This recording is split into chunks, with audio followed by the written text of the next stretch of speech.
bigger than I thought I'd be getting, so I don't know if I should feel excited or nervous about that. But in any case, thank you for being here to hear me speak about our skin texturing workflow that we've been developing, specifically in terms of how normal details are handled. And I'll be speaking about it from the angle of how we developed it by drawing from environment texturing principles. So before jumping into it, I'll just give a quick overview of what I'll be covering today.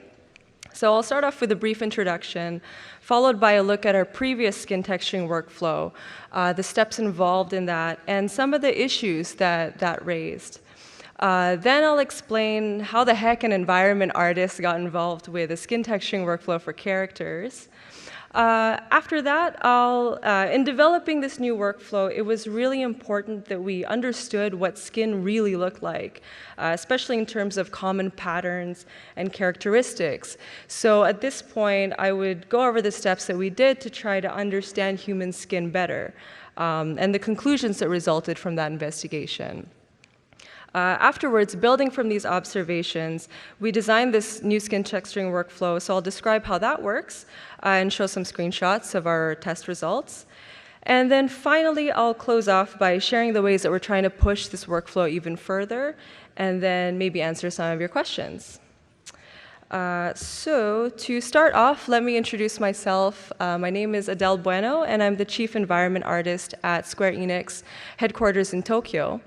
I've worked on environments in past games, such as Bloodborne, The Last of Us, Uncharted 3, and most recently, Final Fantasy 15. And currently, I'm part of a group called the Advanced Technology Division. And we're a central technology group, or multidisciplinary central technology group.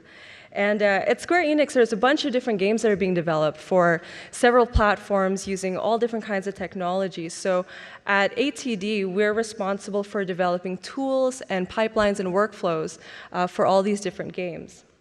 And our department is pretty engineer-heavy, but we do have two artists, one of whom is me, and the other being Eduardo Mozena, who is the chief character artist, and was actually the one who kickstarted this whole investigation when he decided to look at the previous skin texturing workflow that was in place at the time.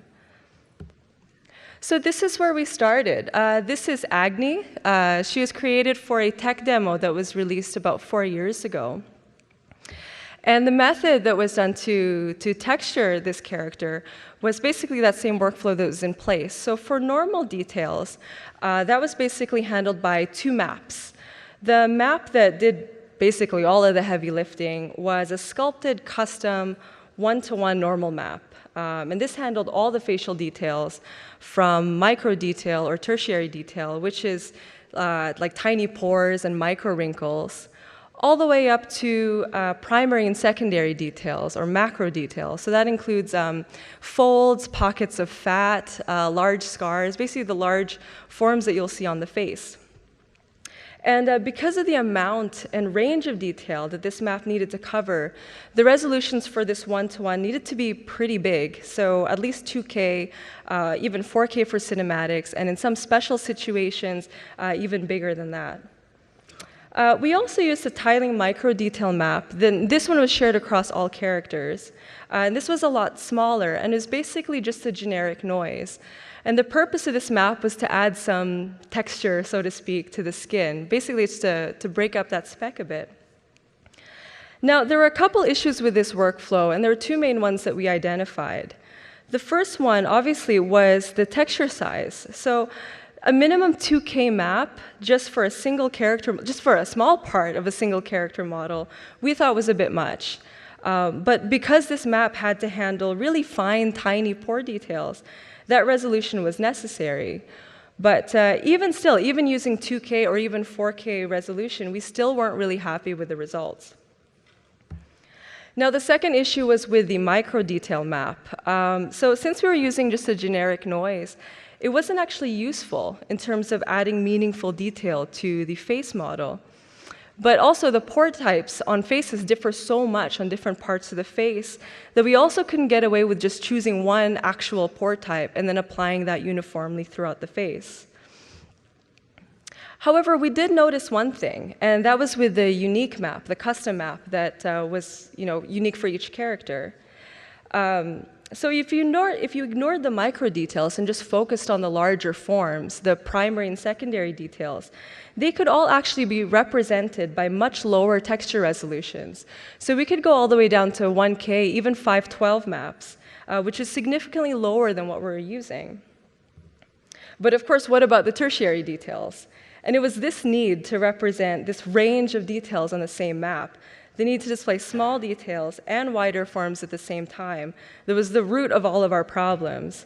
But when broken down in this way, when phrased in this particular way, it actually started to seem like a familiar challenge. And that's because it was. Basically, this is the same kind of challenge that environment texture artists face on a regular basis. So I'm assuming there's going to be some non-environment artists in the room, so just to kind of give a quick overview of what it's like to texture environments. Environments tend to have much lower memory budgets relative to the amount of assets that we have to create, which can range in size from like small pebbles and grains of sand all the way to big mountains, right? And so to deal with that, the majority of the textures that we use are tiling textures. And to create even more variations, we'll blend these different tiling textures together. And this allows us to maintain fidelity at close distances while still keeping texture sizes fairly low. So we thought, why not give this a try for skin? Now, the idea of texturing characters using tiling textures is not really a new concept. So we were already kind of doing it before with that micro detail map. And for cloth, for instance, this technique of using tiling textures is being used for cloth weaves to add detail to fabric. So maybe we were onto something, approaching skin as if it were an environment. It was worth a try, at least. So when approaching environment art creation, the first step is to try and identify the basic common elements that you can repeat throughout. So for skin, obviously, this meant starting with pores. But we didn't want to just jump in without first gaining an understanding of the patterns that make up skin. So what we wanted to do first was to try to find the common pore patterns that are found across most, if not all, faces in terms of shape and placement. And that meant looking at a lot of reference. So what we did was we gathered photos, and then I went around and scanned several faces in the office. And honestly, as an environment artist, it was kind of fun for me, because for environments, the references that I tend to look at are rocks and dirt and bricks, lots of bricks. So it was kind of cool to, even though I spent quite an amount of time looking at faces over and over again, it was a bit of a welcome change from what I usually did. So I looked at faces such as these. These are all my coworkers, by the way. And actually, I have to kind of set it aside for just a small snippet. So that dapper fellow to the leftmost of the slide is our lead graphics engineer. And the truth is, everybody who volunteered to be scanned was super awesome. I really appreciated it. It's not easy to put on the stocking and sit still. It's really awkward to have me scan them. But Jason went the extra mile because he usually has eyebrows. And I asked him to shave, and I wasn't expecting him to go all out. So it's worth a mention, he is the most loyal game developer that I've ever worked with. So yeah, he deserves a bit of extra recognition. So getting back to it, oops, I think I went a bit ahead. So getting back to it, what we did with these references was try to identify as many micro details as possible, and then afterwards simplify them into basic, commonly occurring shapes. And these were our conclusions. So first, in terms of shape, we found that skin detail could be generalized into the very technical terms of dot and line patterns, as you can see here. And just to kind of add to that, we found that we can combine these simple patterns to create even more complicated patterns. So for instance, this kind of cross-hatching effect, although it looks quite different from the previous shapes that I identified before, can actually be created just by combining lines in different orientations. And the one, I actually forgot to indicate this here, but this one on the right actually also has a dot pattern layered on top of that too. The one exception was the nose. So we initially tried to generalize this just by applying a dot pattern too and modifying that a bit.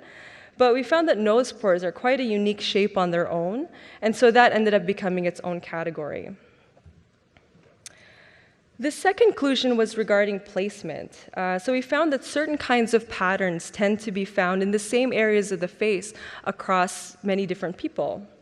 For instance, with the dot pores found more concentrated on the apples of the cheeks, lines found between the cheek and the mouth, whatever this fold is called, and various combinations of both throughout the face.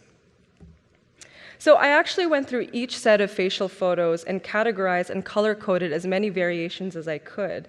And this is a simplified version of the pore placement map that resulted from our observations of people's skin, with the different colored areas representing the different types of patterns that could be generalized across many faces. The third characteristic was directionality.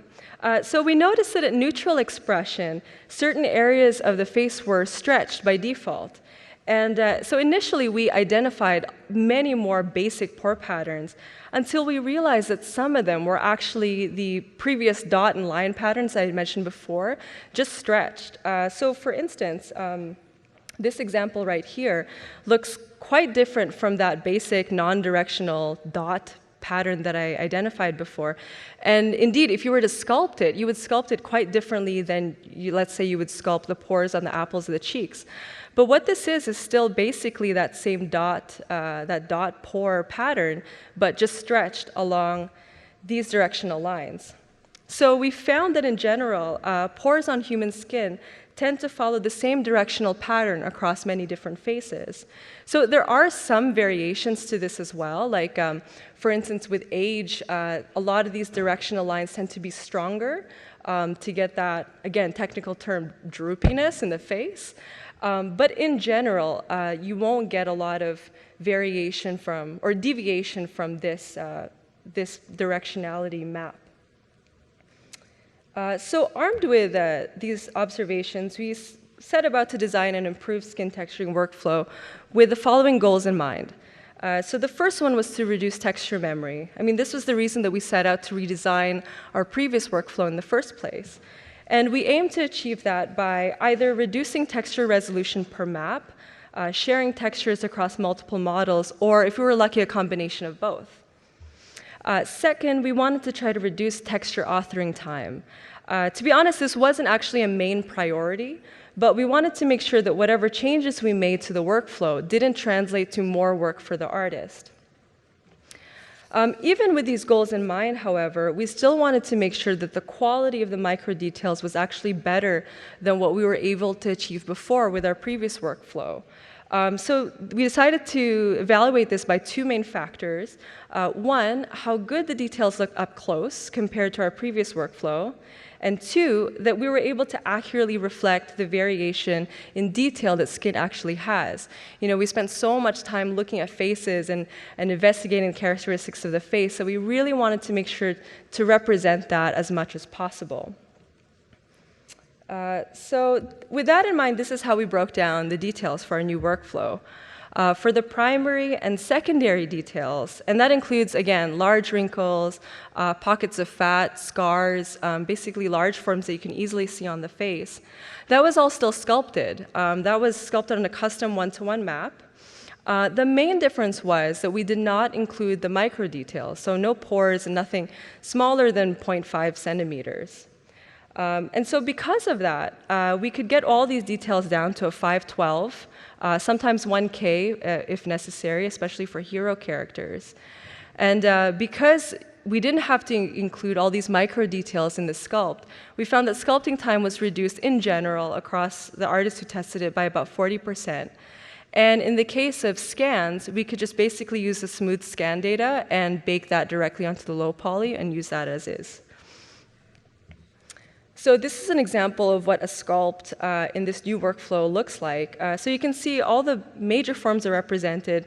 There's some tiny fine details, but that just kind of came out of sculpting habit from our artists.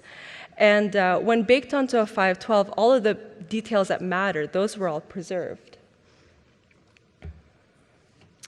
For the tertiary details, this is where the workflow really differed from what we were doing before. So for these micro details, we represented these with four basic shapes indicating the different, four textures indicating the four different shapes. So we have our dot pores, lines in different directions, and the nose in the alpha channel. And in each one, there's a cavity map that we stuck in the alpha channel of each texture. And we use these as a mask to add detail to the albedo and roughness passes. So one thing that artists could do was just by vertex painting, they could control how the different details blended and place the details exactly where they wanted to. So just by painting in different shades of gray and overlaying certain details, they could make characters look older, younger, more wrinkled, just by making certain details stronger or weaker. And this is an example of what these different vertex channels look like. So as you can see, each detail is mapped to RGBA of vertex color channels. And these could be painted in Maya. Maya has a vert painting tool there, or depending on the engine that you're using. I know Unreal 4 has a vertex painting tool in engine, so you could actually import your models and paint it right there. And to speed up vertex painting, we would start out by importing colors from a standard pore placement map.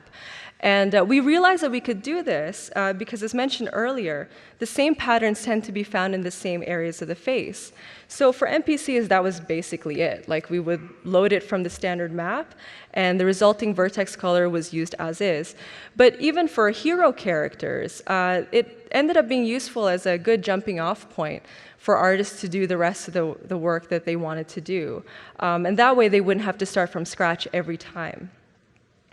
So this on the left is what that standard map looks like. And this was never actually loaded in-game. And in Maya or in some of our in-house engines, also in Unreal, you can import the vertex colors from like a Targa or something like that. And for NPCs, that would be basically it. But yeah, this would work, and this mapped pretty well with the earlier pore placement map that I showed you earlier. So directionality was another important characteristic that we identified in our observations. And to apply that in this new workflow, we decided to use a smear map to control directionality. So what that is basically 2D vector offsets, and it works similar to a flow map. And you would author that similarly to how you would author a flow map as well. And these would have a direct influence on the UVs to mimic that look of stretching that I was talking about earlier. And this map can be shared or custom.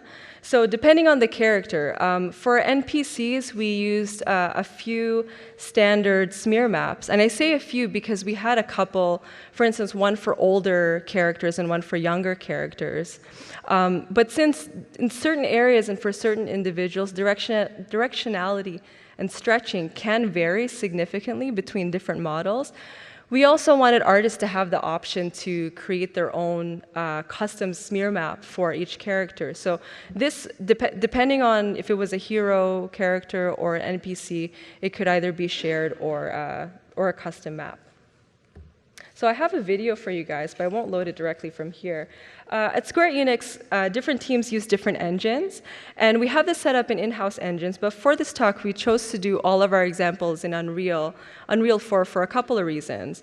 So one, everyone has access to Unreal. You guys are probably familiar with it or can be familiar with it. And the whole point of sharing this workflow at this point is that you guys can all do it and try it yourselves. But also, we have a few teams that are using Unreal to develop their games, so it made sense. Yeah, so that's been a lot of words, but it'll probably be easier to demonstrate in a video. OK. All right, so in this one, I'm just applying the different details with RGBA channels and vertex painting that. And we have the ability to adjust the intensity and scale globally for each detail through sliders. And in this example, we actually have the dot pores layered twice. So this was actually kind of interesting to see how our artists used it. So some people used it just to kind of add some general bumpiness to the skin. So they scaled it really big, and you'd have this kind of, just general unevenness. And other people used it to scaled it really small and had like really, really fine micropores on there. So as I was saying before, depending on how you paint these details, you can paint in different shades of gray, and the artist has full flexibility on where and how intense certain details are. Editing each detail is also a lot easier. So compared to the old workflow of separating these details in ZBrush layers, editing them was quite difficult. But here you can kind of experiment with scale. You can erase at will, but preserve, for instance, you can, I'm just going to pause it for a second. You can choose to edit only lines, only wrinkles, but leave the pores intact. And this last bit, if you just pay attention to where the arrows are pointing to, you'll see the effect of the curvature of these wrinkles by toggling the smear map on and off. So I hope it's big enough on there. You can just see the curvature changing a bit. Okay. All right. So this is how I break down the how the textures how the details are summarized in the different textures. So as I mentioned before, the primary and secondary details are still sculpted, but on a much smaller map. And again, like the previous workflow, this is still custom to each character. And the tertiary details this time are handled by either 4 128 by 128 detail maps, or they're atlased together into a slightly larger 256 by 256 texture atlas. And these are shared across all human characters. Then for the smear map, that's on average about 256 by 256. And this handled the directionality or the static stretching of the skin. And this was shared or not shared depending on the importance of the character and also I guess the choice of the artist. And since I'm assuming we're all visual people, or at least maybe it's easier to understand this by, through visual means, these are the relative texture sizes comparing the old workflow and the new workflow. So the textures that are outlined in yellow, those again are custom to each character. The ones in green are shared. And still comparing the lowest resolution scenario of our old workflow with the highest resolution scenario of our new workflow, there's still a considerable improvement in terms of texture memory. And this is what that looks like applied to an actual model. So this is, again, using the old workflow compared to the new. And in terms of close-up, so this is a 4K normal map that's applied on here, compared to the largest normal map that's applied to this is a 512. And I mean, you'd probably never go this close ever to a character skin, but now you can if you want to. So I don't know, you could come up with some creative shots using this technique. So we created some different lighting scenarios just to test how the pores react if they were acting the way that we expected them to under different lighting scenarios. So I'm just going to scroll through them so you can see. We got kind of creative with this. We don't really get to do fun lighting, so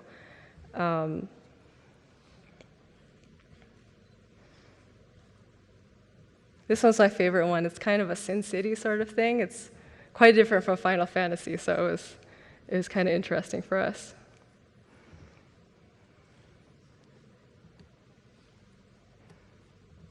Yeah. So we're always looking to improve what we're working on, and there's some things that we are planning for our next steps, like to try to improve this workflow even further. One of them is to try and use procedural substances in lieu of bitmaps. So at the moment, the textures that we're using are sourced from scans mixed with a bit of hand sculpting. But with substances, we think that we can reduce texture memory even further and also add some more customizability at the pattern level. Another thing that we're doing is looking at pore distortion for facial animation, so making sure that in addition to static stretching, the animated stretching also matched with facial animation. So that's my colleague Chida Kazuhisa. He's working on that, and it's a separate system, but we're making sure that our different workflows complement each other. Another thing that's really important that we want to try to push even further is increasing ways for customization. So one way is to add 2 layers of RGBA instead of just 1. So currently we have 4 basic patterns for each channel RGBA, but with 2 we're thinking with that extra set of details we could either have an entirely new different set of details or have the same ones, but have the ability to have different scales and different intensities at different parts of the face.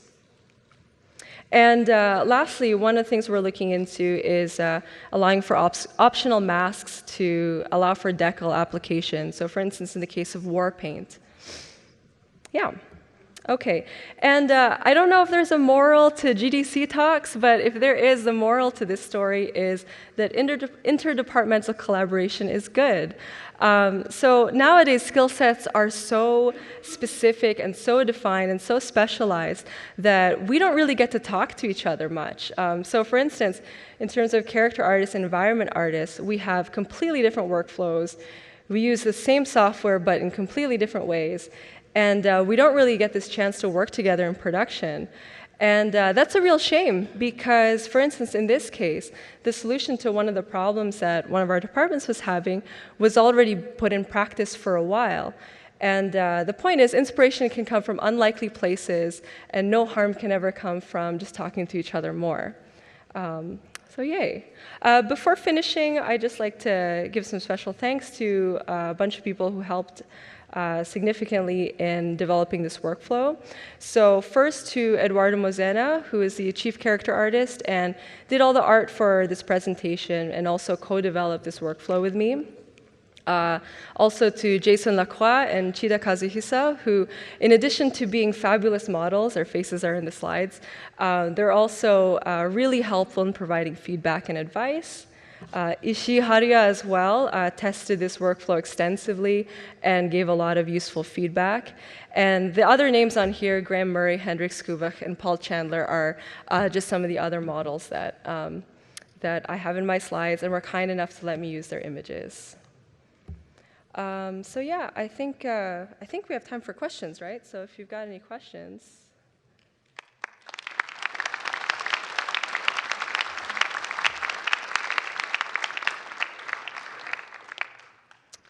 Hi, great work. I had a quick question about the smear map. Did you have any problem with singularities due to the directionality of it?